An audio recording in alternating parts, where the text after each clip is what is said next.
What dark secret explains why U.S. soldiers vanished from remote outposts?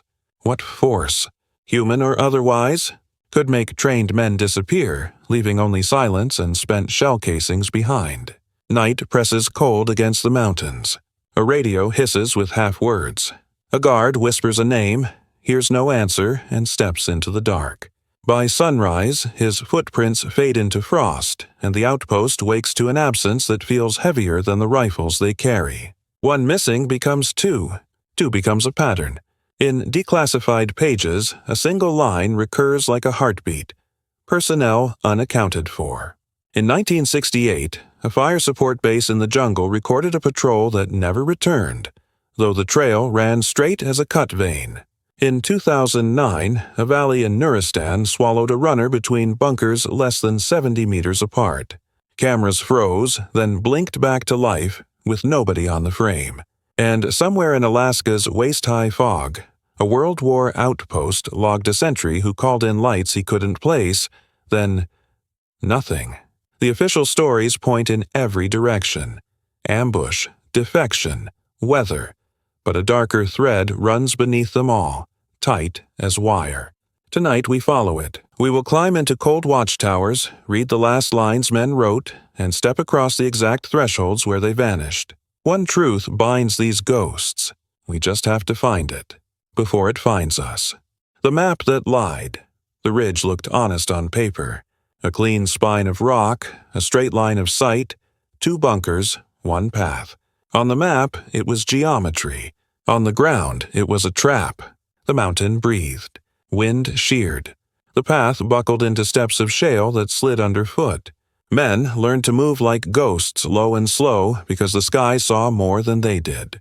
They called the path Rabbit's Neck, narrow, a place where a heartbeat could echo across a valley and get mistaken for a footstep. He left the south bunker at Utu Helertine. A runner. No helmet cam. Weight low. 2 flares, 1 radio, the same joke he always used when he stepped out. If I don't come back, burn my novels. They smiled because jokes taste sweeter when you're scared. He took the ridge, shoulders tight, counting breaths. The watch in the north bunker paced. 4 minutes. 5. The radio asked for a status at 6. Hiss, then a brittle crackle. A single word. It might have been wait. It might have been wait. Silence, then the hiss again, like wind across a bottle. Dawn came slow, as if the sun was ashamed to see what it would reveal. The path held a pair of prints, crisp in frost, then smeared as the slope slid. No scuffle, no blood. The cliff to the east fell away into pine so dense a man could stand 2 feet from you and vanish. The cliff to the west carried noise up from the river, and noise does tricks to your head. Down there the water ran cold enough to steal breath. Up here the air stole words. The 2 bunkers stared at each other over a narrow throat of land and asked a question men had learned not to say out loud. How does a soldier disappear between points A and B when A can see B? The report wrote it tidily. Personnel unaccounted. Search initiated. Canines deployed. The dogs followed the prints to the smear, then circled, confused, noses high as if something on the wind was louder than the ground. The searchers fanned the tree line. One found a broken twig at shoulder height, as if something the weight of a man had rolled through it without touching the earth. Another found a torn string of wool, the color of smoke, caught on a nail edge not 6 inches from the path. The nail had rusted in place months ago. Nobody could explain how cloth snagged what boots missed. They interrogated the map as if it were a suspect. Azimuth, elevation, visibility arcs, dead ground. The lines gave answers that felt like alibis. Perfect timing would be needed to snatch a runner between 2 eyes that never blinked. Perfect timing and a perfect knowledge of when he would step out. The schedule was not written on any wall. It lived in the bones of the men who ran the ridge. You could set a watch to their fear. At 10:40, they found the first thing that made sense and therefore felt wrong. A boot print, heel deep, toe twisted, as if someone pivoted mid-air. But the soil where the toe should have bitten was smooth, polished by frost, not scraped. A pivot without traction. A turn without ground. The investigator circled it the way a hawk circles a field, and finally said, almost to himself, that wind carves lies into surfaces. That's how he put it later in testimony. Wind carves lies. He was trying to be brave. The commander repeated the phrase as if it could hold the fort together. Wind carves lies. He needed to believe the mountain had fooled them, not that something with a mind had moved in their blind spot. He asked for weather logs, temperature dips, pressure changes. He wanted the map to confess that it had never told the truth. And when the logs arrived, the numbers did something strange. Between 02.10 and 02.16, the outpost registered a microburst, a slap of air that came from nowhere and went nowhere, fast as a breath in winter. 6 minutes that rattled the tin roofing and died. Nature is a good alibi in war. She steals men all the time. Whiteouts, flash floods, heat, frost. But nature leaves a signature. Avalanche, tracks, drag, a river that tells you where it took its tithe. This one left only the idea of movement. The men felt it but could not see it. The radios heard it but could not name it. And then, the guard in the north bunker remembered a detail he'd changed his mind about twice before speaking.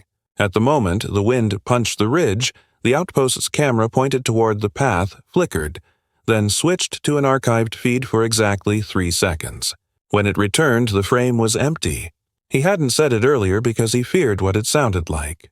It sounded like sabotage, and sabotage sounded like betrayal. When they pulled the drives, the technicians frowned and went quiet. The glitch had a fingerprint. Not the messy smear of weather, but the clean edge of intent. The switch wasn't random. It followed a command. Not a human voice, a code. A routine that told the camera to look away. The routine didn't exist in their system. It had been added. They wouldn't say how old it was. They wouldn't say if other outposts had the same ghost in the machine. They wrote a thin paragraph for the file and put thicker ones behind a wall of black bars. Officially, the possibilities multiplied in every direction. He slipped and fell into the trees. He ran. He was grabbed. He was never there to begin with. But the men on the ridge, who slept in their boots and knew the sound of each other's breathing, narrowed it to 2. Either the mountain was hungry or somebody fed it. Both were terrifying. One made you small. The other made you foolish. They searched until their faces cracked from wind. They reached the river, threw a rope across and dragged for weight. Once the rope tightened, went hard as a bone, then snapped back and men fell in the snow, laughing because fear needs a joke to ride. At sunset, the commander stood at the rabbit's neck and read the map aloud, as if naming the lines could turn them into ground. The map had been drawn far away by men who needed the ridge to be simple. Lines are easy. The earth is not. The outpost sat where it sat because a pen once thought it made sense. The logic of supply. The logic of visibility. The logic of politics. The quiet kind. Where an outpost on a ridge means commitment, even if the ridge is a throat and the valley is a mouth. If you step back from the one missing runner, you see the pattern painted faintly under everything. Places chosen to be seen, not to be held. They sealed the first report at 1903. Personnel still unaccounted. Search to resume at 05:45. Additional sensors requested. Patrol schedules randomized. Radios checked and rechecked. Cameras replaced. They spoke with ceremony, as if ritual could build a wall around a hole. That night, the men slept in shifts they could no longer trust, and every footfall sounded like a goodbye. It is hard to explain what that does to a unit. You learn to count people out loud.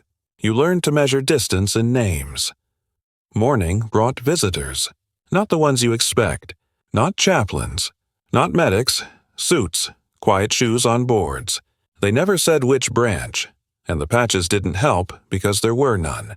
They asked detailed questions about routine, about who ran when, who fixed what, who had access to which ports on which devices.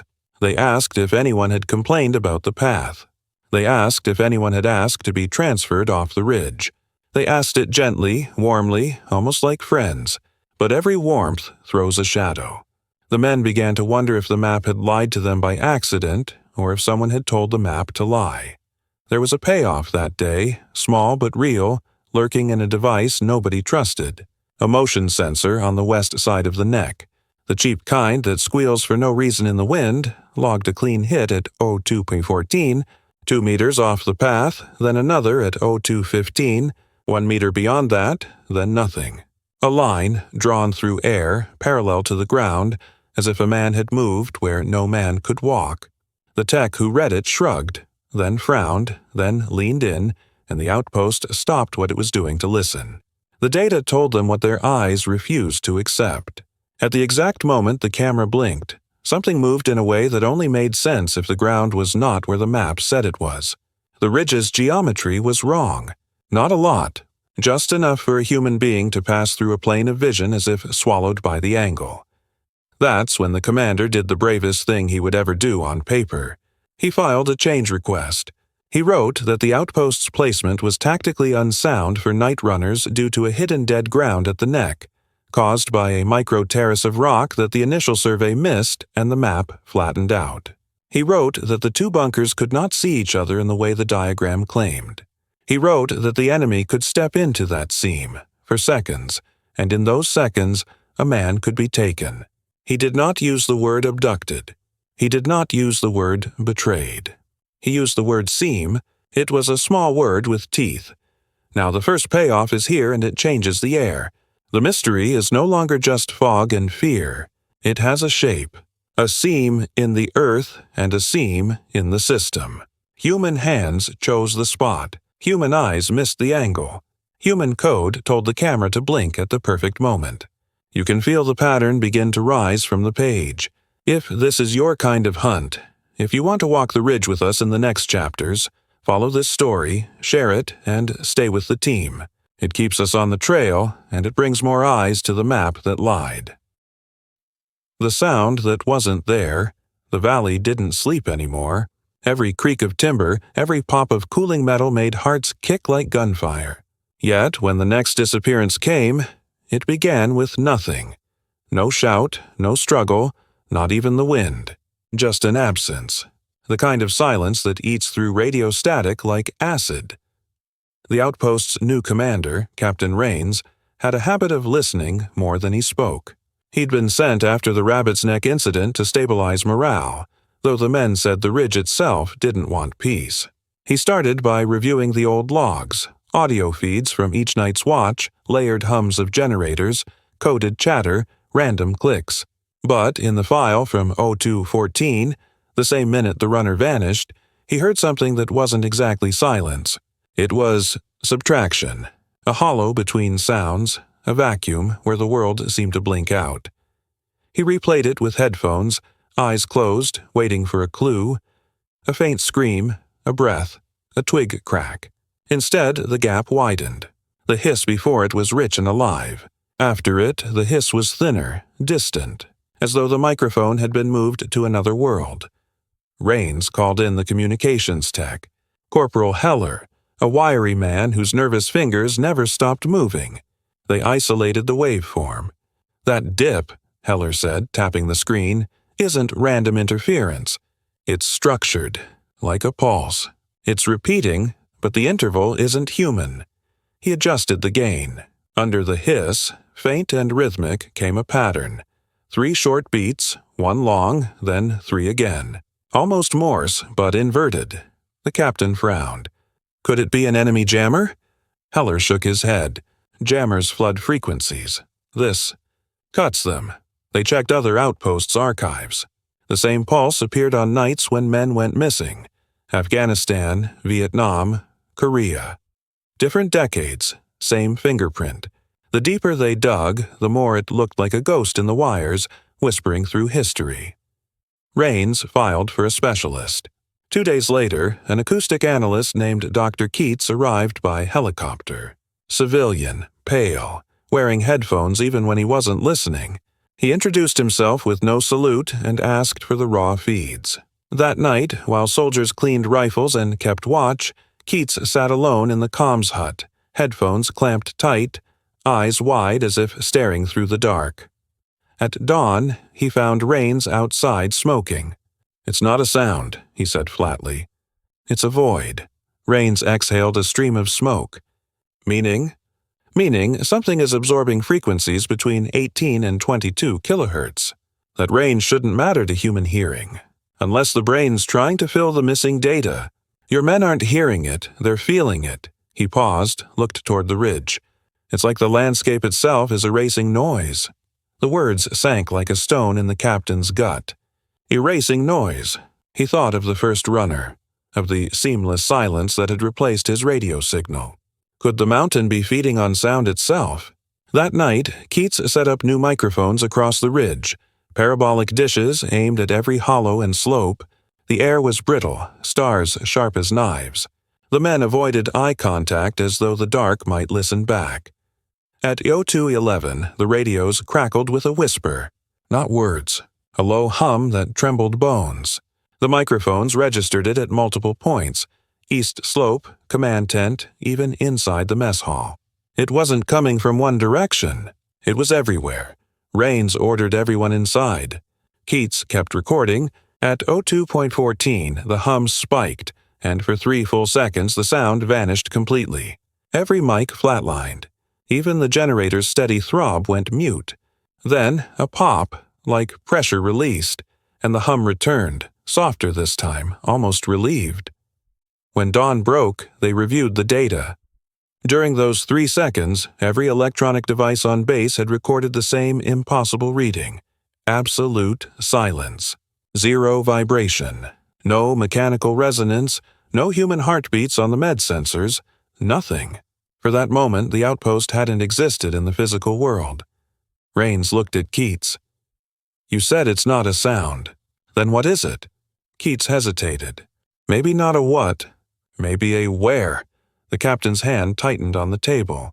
You're saying, I'm saying something out there can fold the noise around itself like closing a curtain. And anything inside that curtain stops being measurable. Before Rains could respond, a runner burst in, breathless. Sir, Bunker 3. Private Hale's gone. They sprinted through the snow. The footprints led from the door to the edge of the clearing, and stopped.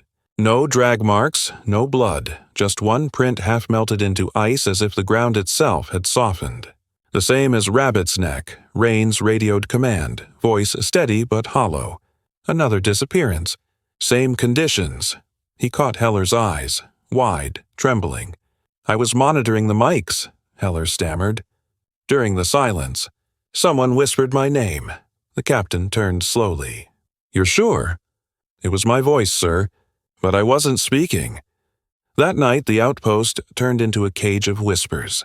Men reported hearing footsteps behind them, only to find no one there. A helmet rolled off a crate without cause. The generator lights flickered in sequence. 3 short, 1 long, 3 short. The same pulse, the same calling card. Rains tried to keep routine alive, patrols, radio checks, rations. But discipline doesn't fight ghosts. Fear eats structure like rot. Some soldiers stopped sleeping, convinced that the silence hunted them when they closed their eyes. Keats refused to leave. He installed seismic recorders, claiming vibrations could reveal what sound couldn't. If it happens again, he said, we'll see what moves. 2 nights later, it did. The silence came earlier, 01:52, and lasted longer. 10 seconds this time, long enough for hearts to race, for one man to scream, for the world to stop. When noise returned, so did a smell. Ozone, burnt iron, the kind of scent you find after lightning, except no storm had come. The seismic sensors showed a pulse like a heartbeat running under the ground. Not an explosion, not an earthquake, something alive. Rains stared at the printout. It's moving east. Up the ridge, they followed, lights sweeping the trees. Snow glowed pale. Then they found the microphone Keats had placed earlier. The dish was bent backward, metal warped like soft clay. No sign of him. The captain called his name, voice shaking. The echo came back half a second late. When it did, the echo said his name wrong. Drawn out, warped, almost curious. The next morning, the helicopter arrived. Orders from higher up, evacuation within the hour. All data to be sealed and handed over to incoming analysts. The men didn't argue. They packed in silence, glancing at the map that still showed the outpost as a neat black dot. Rains lingered at the edge of the clearing, looking toward the ridge where the snow had settled smooth again. He thought about the missing, Hale, Keats, the runner, and about the noise that wasn't noise. When the helicopter lifted off, the valley below shimmered. For a moment, the radio crackled with that pulse again. 3 short, 1 long. 3 short. Heller looked back through the window. "Sir, that pattern, it's spelling something now." Rains turned, listening hard as the static built. Then, through the hum, came a whisper so faint it could have been memory. "Still here." The captain's throat went dry. The sound wasn't gone. It had followed them, and far below, in the empty valley, the microphones, still powered, still recording, picked up the faint creak of boots moving through snow. 2 sets, then 1. Then silence again. The mountain exhaled, and the sound that wasn't there began. Again. Paper graves. They say war writes its own stories, but the strangest ones are buried in ink. Not on memorial walls, not in headlines, but in forms stamped classified, tucked into metal drawers that hum under fluorescent light. When Captain Rains returned from the ridge, they told him to forget. They called it debriefing, but it felt like erasure. The man across the table wore no name tag. He smiled like someone who didn't need one. "You did your job," he said softly. "You kept your men alive. That's all we need." Then he slid a folder forward, thin, too thin, and tapped it once. "Sign here." Inside, Rains saw the rewritten truth. No mention of the pulse, no mention of Keats, no mention of the word silence.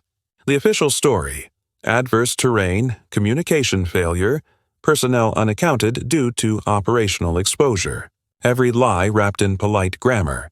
He stared at the page until the letters swam. "Where are the recordings?" he asked. "They've been archived," the man said. "You won't need them."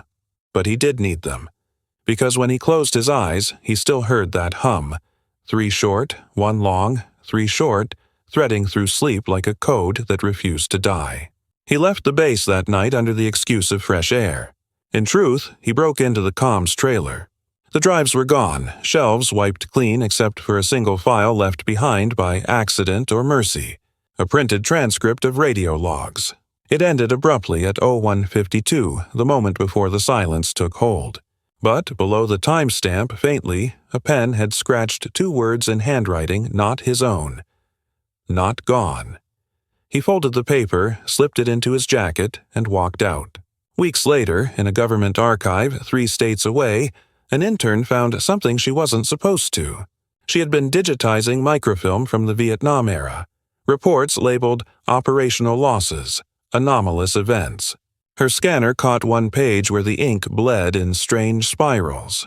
She zoomed in. Beneath the visible text, embossed faintly by typewriter pressure, was a phrase repeated over and over: acoustic null field, personnel unaccounted. Different year, different war, same disappearance pattern. The intern reported it. Her supervisor thanked her, told her to move on to logistics manifests. The next morning, her ID card stopped working. She never returned to that building. The official note said voluntary resignation. By spring, Rains received a package with no return address. Inside, a cassette tape wrapped in an outdated file jacket. He didn't recognize the handwriting, but the label made his chest tighten. Audio reconstruction.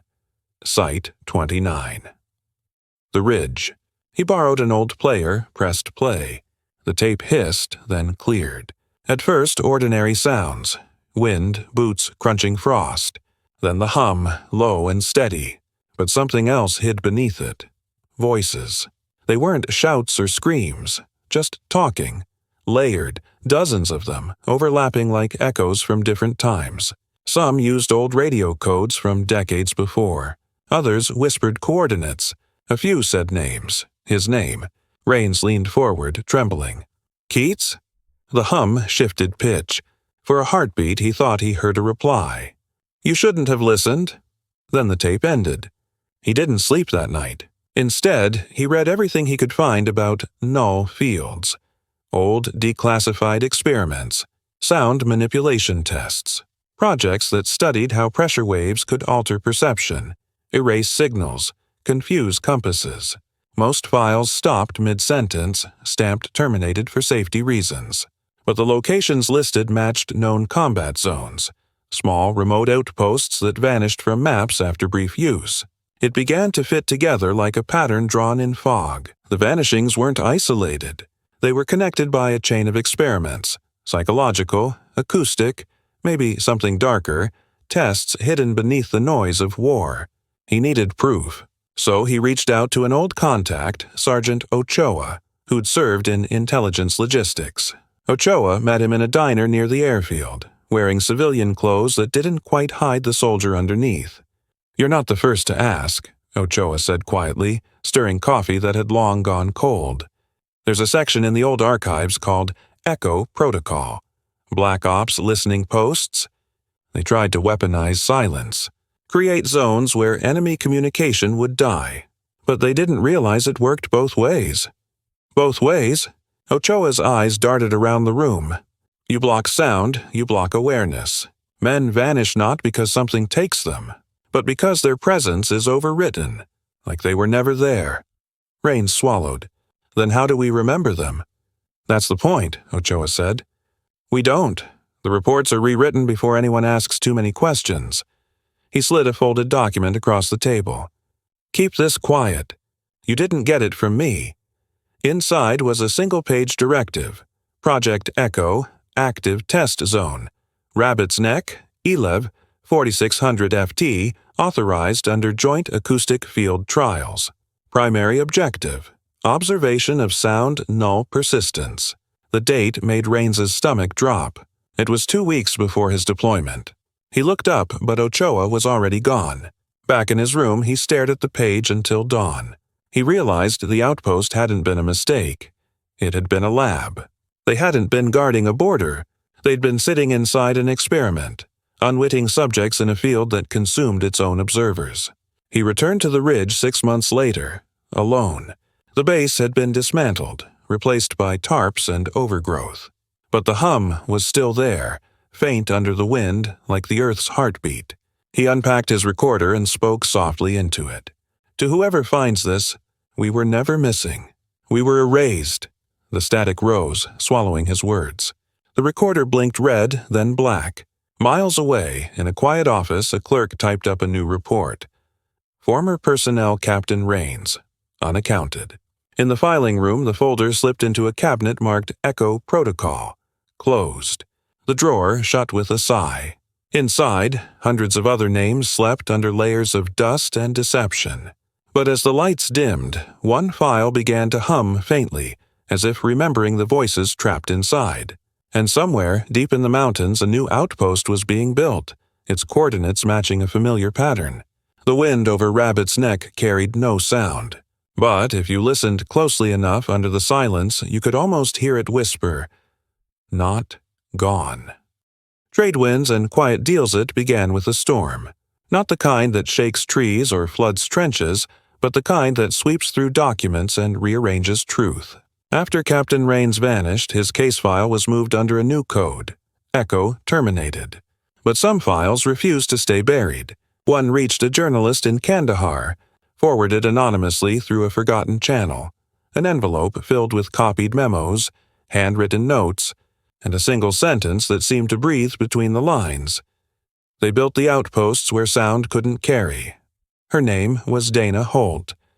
War correspondent turned freelancer, haunted by too many interviews with soldiers who spoke in half-truths.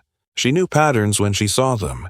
Each story of disappearance, Afghanistan, Vietnam, Korea, even small Arctic listening posts, fit inside a single repeating shape. Remote, isolated, strategically pointless. Every time a soldier vanished, a replacement outpost appeared within months, slightly north, slightly higher, like a chess move disguised as error. Dana found something else buried in those memos. Financial ledgers signed not by the Army but by private contractors. The same company kept reappearing, Caldwell Systems Incorporated. Officially, they built communications towers. Unofficially, they specialized in acoustic research. The contracts dated back decades, always under new subsidiaries, always funded through classified defense innovation. She followed the trail to a small airfield in Nevada, where one of Caldwell's old engineers had retired under an alias. His trailer sat miles from the highway, half swallowed by dust. When she knocked, a single eye peered out through the gap. "If you're here about Echo," he muttered, "you're too late." He let her in anyway. Inside, the walls were papered with schematics, wiring diagrams, waveforms, photographs of mountain ridges annotated with strange arcs and formulas. He poured her coffee that tasted of rust. "Echo wasn't meant to make men disappear," he said. "It was meant to make armies invisible." He explained how the project began in the late 50s. The idea was simple: create fields that absorbed all sound, all vibration, all detection. A perfect stealth bubble. But the math was never stable. The silence didn't just swallow sound, it bent everything that depended on it. Radios failed, GPS twisted, even memory fractured. They'd tested it in remote environments first, using small teams who thought they were on routine missions. Then the teams stopped returning. "They blamed terrain," the old engineer said, voice trembling. "But the field, it learns. Once activated, it doesn't turn off. It migrates." Dana frowned. "You mean it moves?" He nodded. "Like wind. Except it's not wind. It's the absence of air moving." He looked up from his mug. "When you hear it, you've already lost the world around you." She pressed him for proof. He slid a dusty reel-to-reel recorder across the table. "Play it near midnight," he said. "That's when it answers." She left before dusk. Outside, the airfield stretched empty beneath bruised clouds. For the first time, she noticed how quiet it was. Too quiet. That night, in her hotel, she unspooled the tape. It began with static. Then came the hum, the same one Rains had described, low and steady. Beneath it, faintly, came voices, overlapping, distorted, pleading. One word rose above them all, whispering through static like breath on glass. "Help." The next morning, the tape was gone. Her recorder sat empty on the desk, its reels spun clean. But someone had slid an envelope under her door. Inside was a new photograph, an aerial image of a modern base under construction. The caption read, "Echo Site Reinstated, Caldwell Systems." And below it, coordinates. The same mountain range where Rains had vanished. She chartered a helicopter, bribing the pilot with more cash than she could afford. As they approached the ridge, fog rolled up like smoke from the earth. The pilot leaned forward uneasy. "You sure this place exists?" "It used to," Dana murmured. The fog thickened until the world turned white. Instruments flickered, then died. The pilot swore, tapping dials that refused to move. "We're losing guidance." A low hum filled the cabin, vibrating through the metal frame. Dana recognized it instantly. The same sound from the tape. She shouted, "Turn back!" But her words seemed to fall flat, as though the air swallowed them before they reached his ears. The helicopter trembled, then steadied. When the fog cleared, the ridge appeared below, bare earth, remnants of concrete slabs, and something metallic glinting in the snow.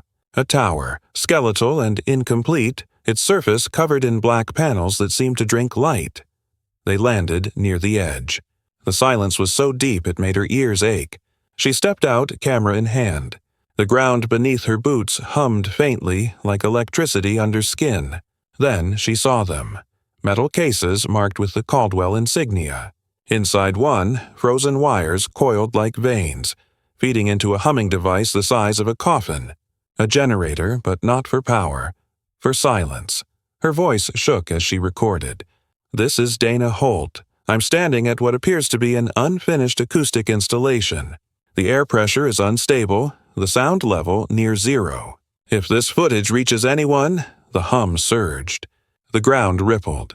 Her camera glitched, freezing a single frame, her own reflection in the black panel, eyes wide, mouth mid-sentence. Then everything went dark. When she woke, it was morning. The helicopter was gone. So was the equipment. The ridge was silent except for the wind.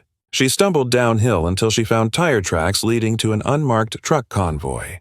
Men in gray uniforms loaded sealed crates, their faces expressionless. One of them glanced her way and smiled. "Miss Holt," he said calmly. "You shouldn't be here." She backed away. "Who are you?" He adjusted his gloves. "We're cleaning up the past." "You just happened to walk into it." Before she could reply, another voice came from behind her. "Familiar." "She's not the first, you know." She turned. Captain Rains stood a few meters away, older, hollow-eyed, wearing civilian clothes dusted with frost. His expression was unreadable. Dana's breath caught. "You're supposed to be dead." "I am," he said quietly. "To them." He nodded toward the trucks. "But you can't kill a ghost if you built it yourself." The soldiers didn't react to his voice. They moved around him as if he weren't there at all. Rains looked at her with something close to pity. "They can't see me anymore. I stepped inside the silence once. It never let go." Her pulse hammered. "Then how are you here?" He smiled faintly. "Maybe I never left."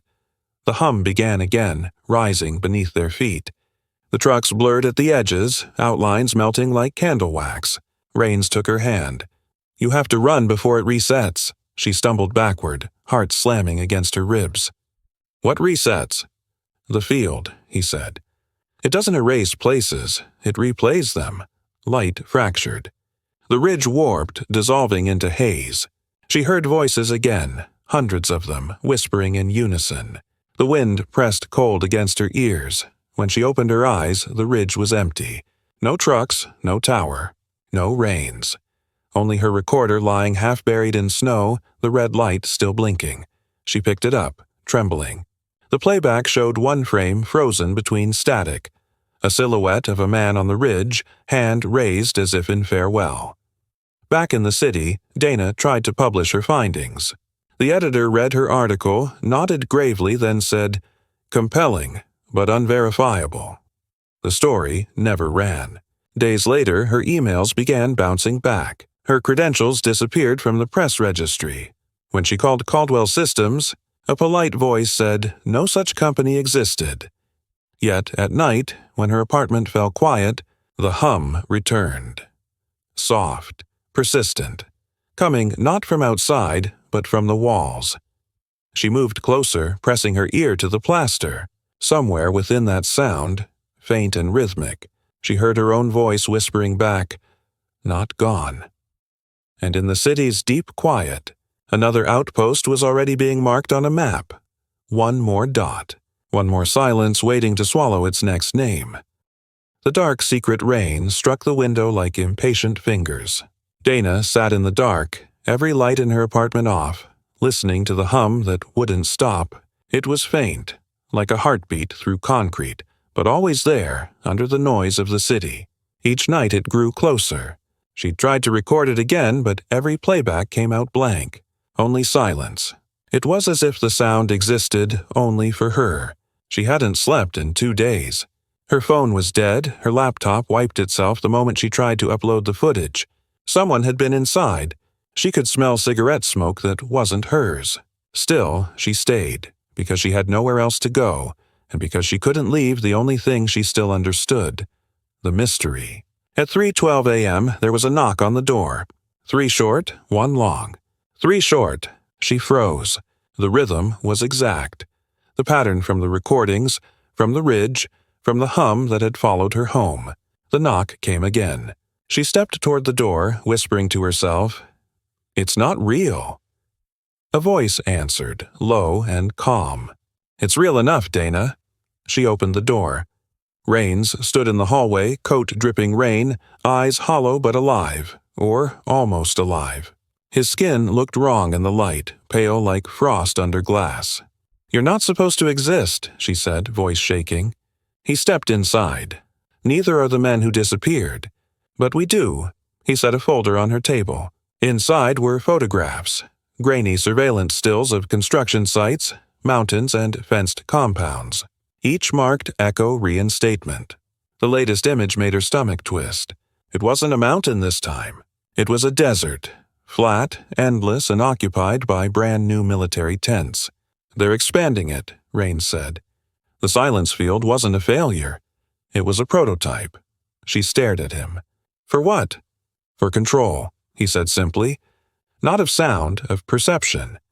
Imagine an operation invisible to every satellite, every radar, every human ear. You can move entire platoons through a world that doesn't hear them coming. The problem was, the soldiers themselves started disappearing.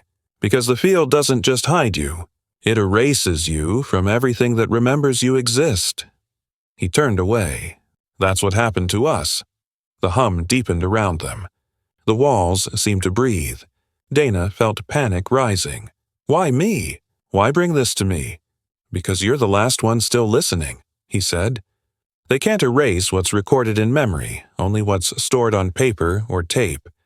But memory fades. They rely on that. He reached into his coat and pulled out a dog tag, tarnished, half melted by heat. Every soldier who vanished was assigned to an echo perimeter.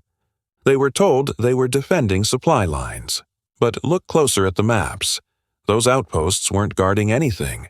They were marking something. She leaned in. Marking what? He placed the tag on the table. Fault lines. Places where sound dies naturally. Old seismic scars. The Earth's own silences. They were trying to amplify them. Dana felt the air thicken. You're saying it's geological? It started that way, he said. But then they found out it responds to human presence. The more fear, the stronger it grows. That's why soldiers were ideal. Constant tension. Constant noise inside their heads. Perfect fuel. Her eyes widened. You mean it feeds on them? He didn't answer. Outside, thunder cracked, but inside there was nothing. No echo, no vibration. Just the hum, steady as breath. She whispered, It's here, isn't it? Rains nodded slowly. It follows whoever survives. The power cut out. Darkness swallowed the room, broken only by the flicker of a dying candle. In that dim light, Rains's face looked transparent, his outline soft, dissolving at the edges. You're fading, she said. I told you, he whispered. It never let me go. The candle sputtered and died. For a long moment she heard nothing. No traffic, no wind, no rain. Then, faintly, another voice spoke from behind her. Step away from him, Miss Holt. She turned. 3 men in black stood in the doorway, faces shadowed. The one in front carried a small device, a square emitter that vibrated the air with a low, pulsing tone. Rains stepped back, grimacing. You shouldn't have brought that here. The agent ignored him. Captain Rains has been deceased for 9 years. Whatever you're seeing isn't him. Dana shook her head. I can see him. I can hear him. That's the problem, the agent said softly. You've been exposed. He lifted the device. A pulse shot through the room. Rains convulsed, light spilling from his skin like smoke escaping a bottle. Don't let them, he began, but the rest dissolved into a hiss. Then he was gone. Dana screamed, but no sound came out. The hum had swallowed her voice. The agents packed the emitter away, calm and practiced. One of them handed her a document stamped Containment Directive. She couldn't read the words. They blurred and shifted, as if refusing to be seen. The lead agent leaned close. You'll forget this soon. The field takes what it touches. You'll remember fragments, a sound, a face, but nothing that fits together. That's how it stays hidden. He turned to leave, but before he stepped through the door, Dana managed to whisper, You can't hide it forever. He glanced back, almost pitying. We don't need to. People stop listening faster than they forget. When the door shut, the hum fell silent for the first time in weeks. The world felt hollow, lighter somehow. Dana sat alone, staring at the table where Rains's dog tag still rested. It pulsed faintly, as if remembering his heartbeat. Days passed. She tried to write again, but every time she began, the words slipped from her mind. Names, dates, sounds, all fading like footprints in dust.